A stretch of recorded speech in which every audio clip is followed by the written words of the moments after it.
Welcome to episode 76 of Paper Brief, where we dive into the latest AI research over a cup of coffee. I'm Charlie, here to stir the conversation, and I'm joined by our AI expert Cleo to unpack the depths of machine learning knowledge. Today, we're dissecting the paper RLHF-V towards trustworthy MLLMs via behavior alignment from fine-grained correctional human feedback. To kick things off, Cleo, how did this paper catch your eye? Hey Charlie, what drew me in was the idea of improving trust in multimodal large language models, or MLLMs, with a unique twist. They're tackling the hallucination problem in AI, which is a big deal for real-world applications. Hallucination problem sounds spooky. Can you break that down for us? What does it mean in this context? Sure, it's when an AI generates text that's not grounded in the images it's seeing. Imagine an AI describing things that aren't there or getting facts wrong based on a picture. This paper proposes a solution called RLHF-V. So it's like when someone sees a mirage in the desert. But how does RLHF supposed to correct these missteps?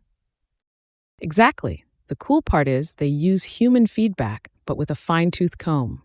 They ask annotators to make segment-level corrections directly on the hallucinations in the AI's text. That sounds intensive. Does it require a lot of data to make these corrections effective? Surprisingly not. The method, which they call Dense Direct Preference Optimization, or DDPO, uses around 1.4K annotated samples to significantly reduce hallucination rates. The efficiency is a big advantage. So with the RLHF-V, are we getting closer to AI that we can really trust? That's the hope. The experiments from the paper show a substantial improvement in trustworthiness, even outperforming other methods that used much more data. Could this be applied to other areas of AI, or is it specific to MLLMs? While this paper focuses on MLLMs, the approach takes on challenges that are pretty common across AI. I'd say there's potential to expand it. Fascinating stuff.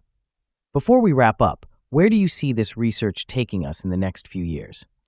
It's all about building AIs that we can count on, especially in critical real-world scenarios. With steps like RLHF-V, we're moving towards more reliable and safe AI interactions. Thanks for that enlightening discussion, Cleo. And to our listeners, thanks for tuning in to Paper Brief. Join us next time for another insightful episode. Stay curious.